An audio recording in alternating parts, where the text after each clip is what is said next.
Good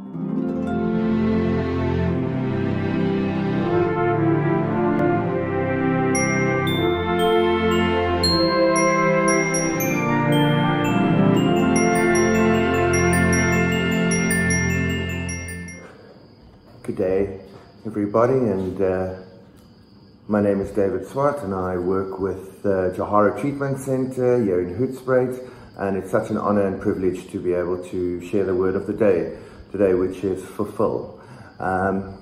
This is something that I've spent many years pondering and trying to do in my life, is to find fulfillment.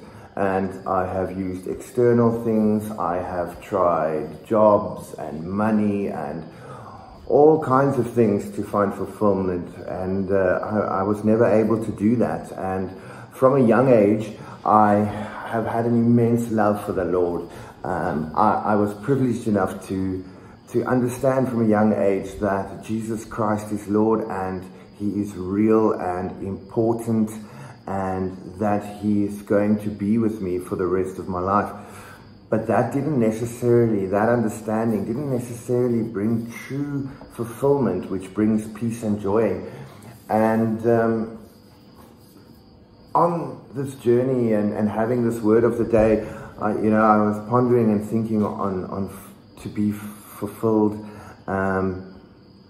It took me back to Jesus' death, and when the earth was covered in darkness and the veil of the Holy of Holies was torn, and the days of the single prophets or the priests being able to be in the presence of God, those days were over, and Jesus made it possible for simple, humble nobodies like us to enter in the presence of the living God.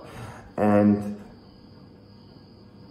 as I'm working this journey, it takes me right back to the beginning of, I often overcomplicated purpose in the Lord, with external things, ministry and what I can do and how I can be effective. And those things are all important things.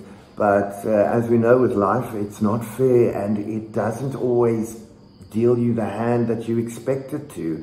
And, there's a lot of failures and a lot of victories that sometimes leave you unfulfilled. And I've had to go on a really hard journey in trying to understand and find true fulfillment within my life and with my walk with the Lord. And I've pondered on the Good Samaritan. I've pondered on when Jesus is sitting at the well and He gives the Samaritan a woman a drink of water, and He says to her that this is living water. This will you will never thirst again. And I've searched for that in my life. I've searched for how to find that living water, that fulfillment. And often I tended to overcomplicate the situation and add a lot of doctrine and theology. And the Lord kept taking me back to the beginning. And in Genesis 2 verse 7 it says, "Then the Lord God formed the man of dust from the ground and breathed into his nostrils the breath of life. And the man became a living creature." And that's a very intimate moment. And that takes me to thinking of the heart of God. And God's heart in the beginning, before everything fell apart and before sin came into this world and the apple was eaten,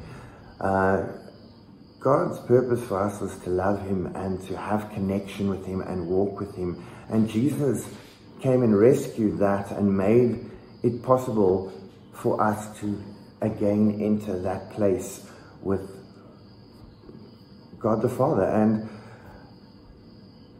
it's been such a great journey, being able to really just spend my day with the Lord, to hand it all over, and not so much in the spiritual disciplines of my prayer in the morning and so forth, but just communication with the Lord through the day, telling Him and sharing and experiencing my fears and my failures, and sharing with the Lord my victories, and having that delight in that father-son relationship that brought about a fulfillment within my life that I before couldn't comprehend, because I made it external instead of internal, and I made it about me instead of what I can be to God, what His purpose for me was, and how I can fulfill that purpose